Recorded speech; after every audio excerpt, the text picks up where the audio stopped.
Hi guys, Ali A here, and welcome to a new episode of Ali A Ospreys. That's about as far as my Ali A impression is going to go for this video.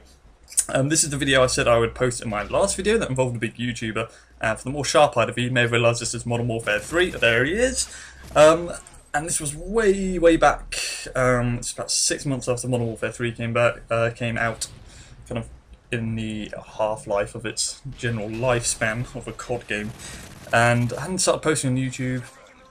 I hadn't even decided if I wanted to post on YouTube, but I had my PVR, and I got into this lobby, and I saw this game attack, and I was like, wow, that's taking Fanboy to a whole new level. But I checked out his game card, and I was like, oh, it might actually be him. So I texted one of the guys, and they got back to me, and they're like, yeah, that's his game tag. And I was like, oh, I'm in a lobby with him. And then I just crossed my fingers that he was going to be put on the other team. And as luck would have it, he was. And from then on, it was kind of an all-out mission, just to go out and get a good gameplay, hopefully win the game, but also get a kind of a good game on record of it. Just as a disclaimer, in case you're watching this, and you happen to be an Ali A subscriber or massive fanboy, this isn't some kind of anti-Ali A bashing video. This is simply something I thought would be fun. When I first got it, I was like, oh, if I do start posting on YouTube, I can do a kind of... If I ever end up in a lobby with a big YouTuber, whether they're on my team or not, but hopefully against, because it tends to make it a bit more interesting, then I can kind of post videos called this, YouTuber in the lobby, as a kind of series. The reason I hadn't posted before was, first of all, as I decided, I don't really want to piss off any fanboys at this point. I'm kind of more aware that it probably won't happen. So hopefully people don't really take it that seriously.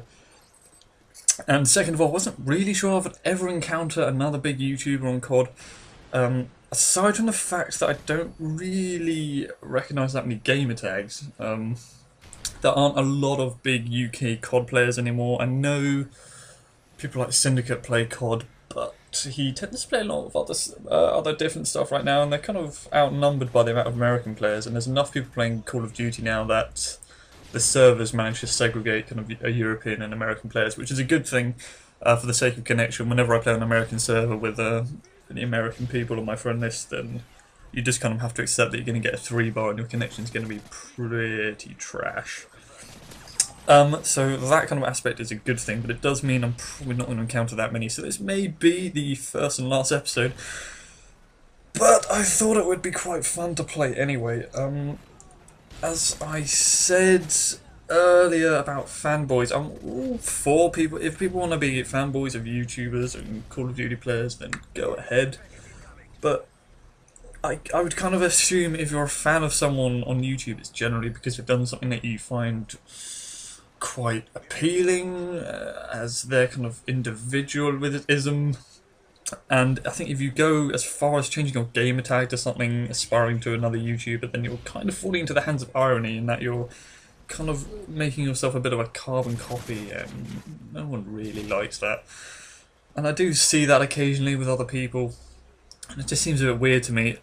On a lesser scale, even when I see kind of emblems, I know there are a lot of White Boy 7th Street and Ali A emblems floating around, and I know that's, not such a bad thing, but even that kind of baffles me. That would be my only criticism. I think that's a little bit strange. But anyway, getting off topic, so the way this game kind of panned out is obviously I got the first blood on him, and then I think he kills me a couple of times, and then I kill him twice more. But I was all out rushing. When I played Modern Warfare 3, I would rush like an absolute madman off the start, and if the game kind of called for me to slow it down, then I would kind of react to that and start slowing it down a bit. And that's what happened here. In the first half, you'll probably tell I'm kind of taking one for one and rushing in, getting a kill, being killed. And at some point, I kind of figure I've got to slow this down a bit and start getting my kill streaks in.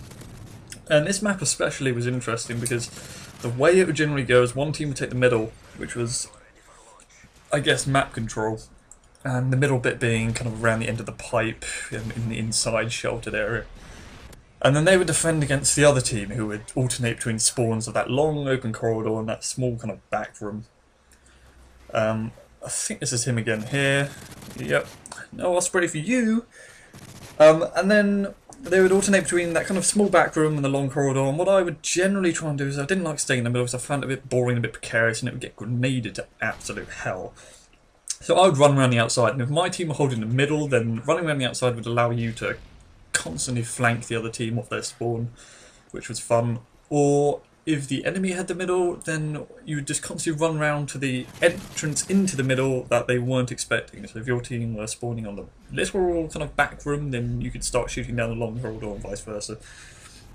And that was generally kind of the way I played this. I think, as far as I could tell, I didn't encounter him too much. As I say, I think we, between us, killed each other 5 times. Which isn't a huge number, and I think that's probably because a difference in playstyle. I think he played it in the exact opposite way. I think he generally tried to keep the middle and just worked out from there, which I personally find a little bit boring. But at the end of the day, maybe it's more sensible. I tend to come from more of the kind of Sandy Ravage school of COD, I guess, which is running, all guns blazing, like a bit of a headless chicken, shoot anything that moves. Whereas he was probably playing it a bit more sensibly and go for map control. But, so as you can tell, I start getting my kill streaks in around now, and as I said, this was about halfway through the game's lifespan. And the problem with this map was, when, at the point I was playing this game, I wasn't very good at using the AC-130 and the Reaper on this map. If the enemies were around the outside, it was dead easy. They were good, but if the enemy had the middle area, then it was quite difficult to curve your missiles in there. Now, by the time the game's kind of on the way out, I was pretty good at it, but you can see in this gameplay I'm kind of shooting in the wrong places and not really getting it. And you can see I kind of really go after that recon drone. Just to explain, the recon drone is the most for me, it was the most irritating kill streak for any Call of Duty game ever. If that ever makes a comeback, I'm gonna be pissed off. I hated those things. Like, I went out of my way to kill them. They really annoyed me, and every time I got pinged by one, especially occasionally I'd be like, yeah, I really want to go for a Moab this game, and I get on like 22 kills, and some douchebag would come along and ping me with their recon drone, and as soon as that happens, you're basically gonna die because everyone can just see you on the map. So I went out of my way to kill that with the AC-130. Maybe I had to sacrifice a few kills, but in my eyes, that was just worth it because taking those out really, really did satisfy me. So as I say, didn't really see each other an overly large amount. I don't want to be critical, but I think he was mostly just kind of shooting out of the middle, and I kind of got wise to the fact that they were just kind of trying to head glitch around those areas, and I just started drawing them out and picking them off a bit more. And at that point, I think me and there's another guy on our team who does really well, and I think after the kind of kill streaks ended, I mean he got his Reaper in as well, that was about the time our team kind of started really pulling ahead and kind of drawing away. And it's about now that there's the quit out. Now, the reason I put a question mark in the title of this video was it said he timed out. Now, the connection on this game was pretty good, to be honest, and no one else timed out, so the only other alternative for that is he just dashboarded, which for people who don't play Xbox means he just quit straight out the game altogether. And again, that's not a criticism. I know if you're trying to get certain footage for YouTube, especially at the time I think you have 300,000 subscribers, it's going to get really annoying, especially if people recognise you and go out of their way to kill you. At the same time, maybe pick a less conspicuous gamer tag if you don't want people to go after you specifically. Most YouTubers kind of alternate the gamer tags so they don't get recognised so much. So personally, I thought he kind of just dashboarded, to be honest. Again, not a criticism. But the game is pretty much over by that point. Anyway, thanks for watching, and I will see you next time.